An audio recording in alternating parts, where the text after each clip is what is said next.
just on Gyökeres as well. It looks like that deal's going to get done, Matt. Yeah. Do you think that is a signing that gets you to the point where you can win the league? Potentially. We just don't know. I mean, we might look back at the Gyökeres signing and say it was like when Man City signed Haaland, but we also might look at it and say it was like when Man United signed Højlund. Like, we just don't know. Yeah. We don't know. He's not played in the Premier League at all, has he? I think he was at Brighton, but Coventry, Brighton. One game at Brighton, I think. Yeah, he hasn't played a lot. He's not proven. Yeah. I think he's scored 97 goals in his last 102 games. Yeah, he's banged in goals. I mean, that's so. If he scores half of that, that's still great. But we just don't know. Which is why actually he's costing around 63 million, whereas Isak might cost nearly double that. Well, I think with Isak he's proven, right? He's done it in the Premier League. You know what you get, and you sign him. You've got a striker who's going to win you the league. I think that's Gyökeres is you go. Well, it could be a Núñez situation. It could be. I don't know if it will be, but it could be. Mm-hmm. I hope he comes in and does well because I like him. I watched him playing the Champions League against Man City, and I thought he was unbelievable. Yeah, the evidence suggests that he's going to be not that flop. That's what the evidence. Well, he shows us. No, dear. But the evidence that we've seen. I mean, he's got a good record in the Champions League. Yeah. If you're doing it in Champions League, you're doing something right. Yeah. I think that's the difference. But do you think you can challenge for the title? Yeah, I think we have to. I think it looks like we're going into the new season with a stronger squad than what we had last season. That's how it looks. But Liverpool are strengthening, and if the rumours are true that they're going in for Isak, that might make them unstoppable. If he doesn't win the Premier League or Champions League, what happens with him? Because I know a lot of Arsenal fans that I've spoken to, Jay has as well here, that it does feel that this is kind of this is the season. This is the season. It feels like it has to happen now. I don't know whether there's going to be another 12 months' time if you finish second again or if third. you finish second and you don't win it by a point or 2 points, you don't sack a manager for that. No. But he might want another challenge. I think if Arsenal don't win something this year, he's gone. You think so? Yeah, come on. It feels spending like another £200 million. It feels like it could be the season. Come on, you got to win something big, major honour. Well, we'll never win anything as big as a Club World Cup. No. Don't, Matt. Don't. Matt, don't feed him any ammunition that he wants. It's all right. I'll take that as a compliment. Thank you. Look at this shit on YouTube. Look, come on. I can't get over it. I think it's quite nice. What are you winding I think it's me quite up? nice. But Look at the state. They look like a curtain. I think it's nice, but you have to remember that, I made my name wearing a pink romper suit, so don't look to me for fashion advice. That's true. You did. Let's take some calls. Let's go to Chris. He's an Arsenal fan. All right, Chris. Chrissy, what? Chris? Hey, boys, how are you? All right, All right, Chris. Chrissy, how are you? Yeah, good. I'm actually calling from Sydney, so I do a lot of driving between Sydney and Canberra, and I listen to you boys quite regularly. Good man. Morning drive. What do you put it on the app, do you, Chris? You stick it on the app? Yeah, put it on the app, listen to you. My parents actually went to see Matt at Les Mis in Sydney about 5 times with it, so big fan of Matt Lucas. Thank you. I'm a big fan of Ian Schooner. Thank you. So, It's funny, that's not what you said to our guy on the phone out there. Yeah.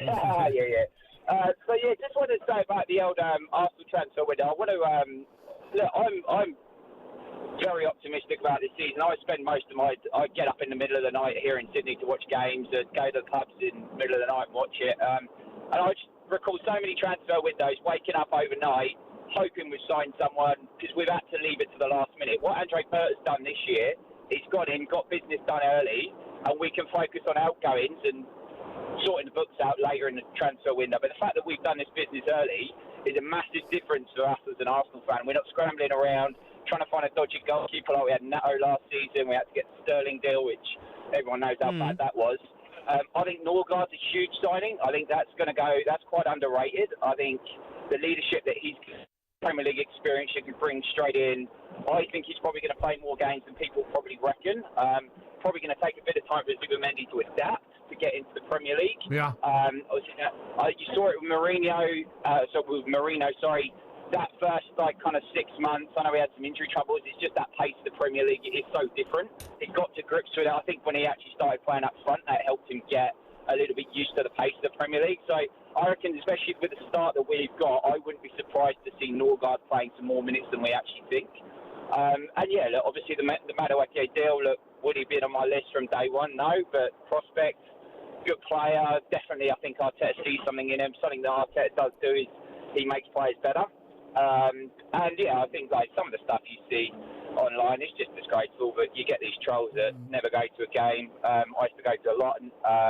When I was back in the UK, I've been here nearly 15 years now. So, but I still get up in the middle of the night. Do you?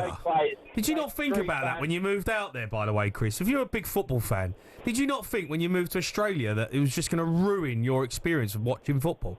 You're getting up at like 2 o'clock in the morning. To be honest, mate, for the first 10 years, it was okay because I'd get away from it because how bad we were. But yeah, I moved over in 2010 and we haven't had a lot of success. I remember going to the Hull City the Hull City FA Cup final. I had a bit of a 12-hour drinking session, got to the casino, got there and we were 2-0 down after 20 minutes. And I remember that. Yeah, and obviously we came back and won and I've been hanging out for a trophy for a while. So, yeah, look, I moved out here. I've got kids over here. It's a different lifestyle over here, but yeah, still watch it. Get up pretty much every game, especially the last couple of seasons. Good dedication. Good dedication. That is great dedication. And thanks for listening, Chris, as well. Yeah, top man, Chris. Appreciate it. My boy was out there. Went to go and see Matt in Les Mis in Brizzy. He was in Brizzy, right? Came in Brisbane. But he was at the same. He come back like an Aussie, your boy. He has come back like an Aussie. Yeah, he's back now, but he's going to go back there again. He's come back. Have you seen his son? So when he was in talkSPORT, he looked like just one of the boys. He come back from Australia, mate. He's got a beard. He's got like the ponytail. He's a surfer. He looks like he thinks he's a surfer dude. Really, yeah. I'm like, mate, you're Cundy's son. G'day, mate. Like, get back in your box. G'day. But the point I was going to make is that he struggled with work to get up and watch, especially on those Thursday nights. Yeah. When conference league. But it's hard graft, mate. Those fans abroad, when they get up and go to these bars, you find bars in Sydney that play Premier League football. Like on 6, whatever it was. I know a couple of establishments that have the TV on. Yeah, you won't watch the football, you filthy pig. No, I've just been out there for 7 weeks myself and I was getting up and... Really? Yeah, but I was lucky because maybe I wasn't on stage till 7:30 at night. So if I had to get up, at least I could grab a couple more hours before I had to get up. But yeah, it's it does. I've never been to Australia. I'd love to go out there, but I think it'd be great fun. It comes from, yeah. It's a bit far though, isn't it? Spend a couple of years there, mate. It's a bit far. It's a long way. Well, have a word with someone, see if they can bring it closer. I'm waiting for hypersonic travel. I mean, that's what I'm waiting for, where you can go to Australia in 7 or 8 hours. Do you think that'll happen? Yeah, but I don't know if it'll happen in our lifetime, but yeah, I think it will happen. Yeah. We'll be worryingly close. Aren't they going to isn't there going to be like a spaceship that goes up into space and then travels the opposite way the Earth spins and then come back down and land? Yeah. And it'll be like even quicker.